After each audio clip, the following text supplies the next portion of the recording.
Welcome back to a very lovely Wednesday on the Pagan Perspective.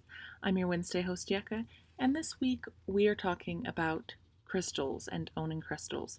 Our topic comes from Freedom Fighter, who wants to know about how crystals have changed our life and where we buy them, their intended purpose, and powerful, miraculous experiences we've had with them. So, how important are gemstones in our pagan practices?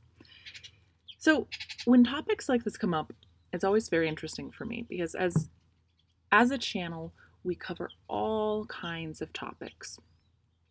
But there's often ones that just aren't part of my practice. And I think it's important to get up and say, hey, this isn't part of my practice, because I think it's helpful for people who are getting into this in the first place to see that you don't have to practice everything. You don't have to believe in all of this. There's a lot of overlap between pagans and interest in kind of new age or occult sorts of things. But I think it can be a little bit confusing to sort out what belongs to what. And so I just want to put it out there that you don't have to. You don't have to have gyms. You don't have to practice tarot or all kinds of things like that. So I don't ever want to skip a topic like this because I don't want to just say, because I'd like to give that representation that, hey, not all of us do this, right? But I also think that it's really important to contribute something meaningful to this conversation. That's what we're here for. In today's easy access to information, you guys don't need this as a book report, right? You can find the same information that any of us can find. So I don't want to just Google some information or go to a library and look at some information and tell that back to you. I want to bring something different, something new to the conversation. So I was thinking a lot about this and going, okay, well, gemstones, it's just, I know people who use them and they're important to them, but to me, I don't work with the framework that that certain objects have innate meanings or power, and that could then change me in some way outside of what I assign, the meaning that I assign to it, the meaning that it would have to me as a symbol, but I don't think of it having an innate. But thinking about gems and crystals and minerals, it does remind me of a field that is something that I am passionate about and informs quite a bit of my understanding of the world and of my relationship with planet Earth, with the solar system, with the Milky Way. And that's a very new field.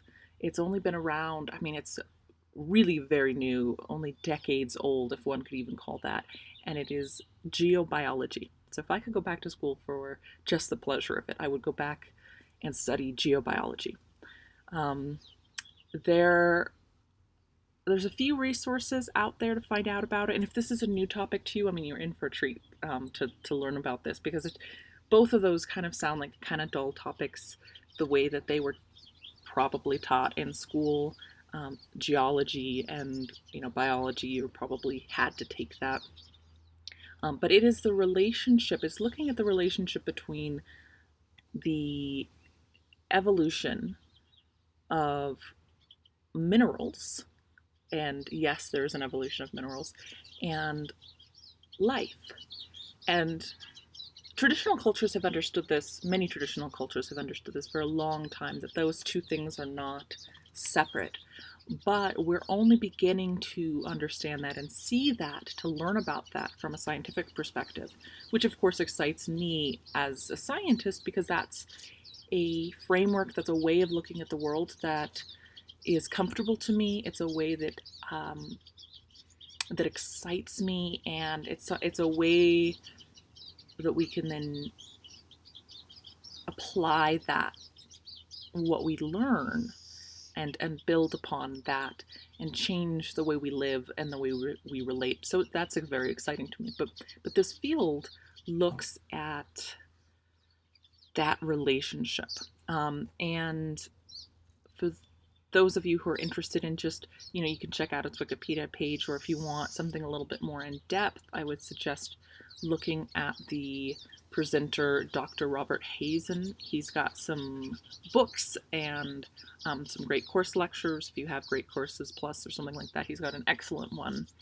And the book, I think, is something like The Story of Earth or something along that lines. I will put links to that in the description.